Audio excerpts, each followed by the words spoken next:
morning and welcome to our thought for the day. I'd like to read you some more verses from Psalm 107 and it's verse 3 to 6, please. It says this: "And gathered them out of the lands from the east and from the west and from the north and from the south.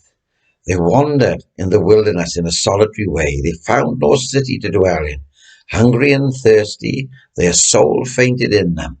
And they cried unto the Lord in their trouble, and he delivered them out of all their distresses." The title I've given to my thought today is simply this: don't wander in the wilderness, but rely upon his word. You see, verse 3 of our psalm says, "And gathered them out of the lands from the east and from the west and from the north and from the south."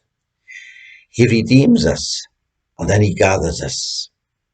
From every part of the world, nothing can divide us from him. He gathers his body together. You and me, the redeemed of the Lord, he brings us together. What a glorious, wonderful shepherd we have. He brings us together that we may serve him in unity.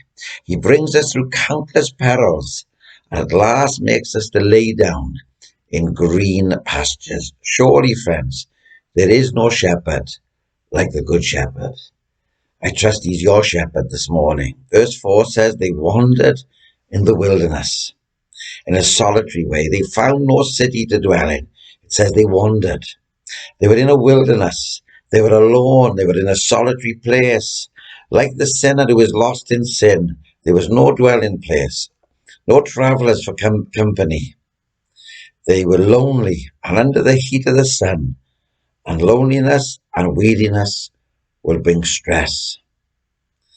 And the sinner will find himself in such a place, alone, forgotten, helpless, and on the borders of hell, his very self. No city to dwell in. Thank God we who know and love Christ, we have a city. We are just pilgrims here passing through, but we have a city whose maker is God himself. The next verse goes on to say, "Hungry and thirsty, their soul fainted in them. Their spirit sank within them. They were utterly exhausted. Earthly supplies had gone. Food and water had gone. Nowhere to get more." And that may describe someone who's listening this morning. No hope, all alone, and just about to faint. You come to the end, just about to faint under the stress of life and the burdens of life. But if that's you, friends, thank God for the next verse. For it says, yes, this: "Here is water for your thirst, and here is food for your health." Verse 6 says, "They cried unto the Lord in their trouble." They cried unto the Lord in their trouble. Notice it was not until they reached their extremities that they prayed. And thank God they prayed in the right way, and they prayed to the right person. They cried, it says, and they cried unto the Lord.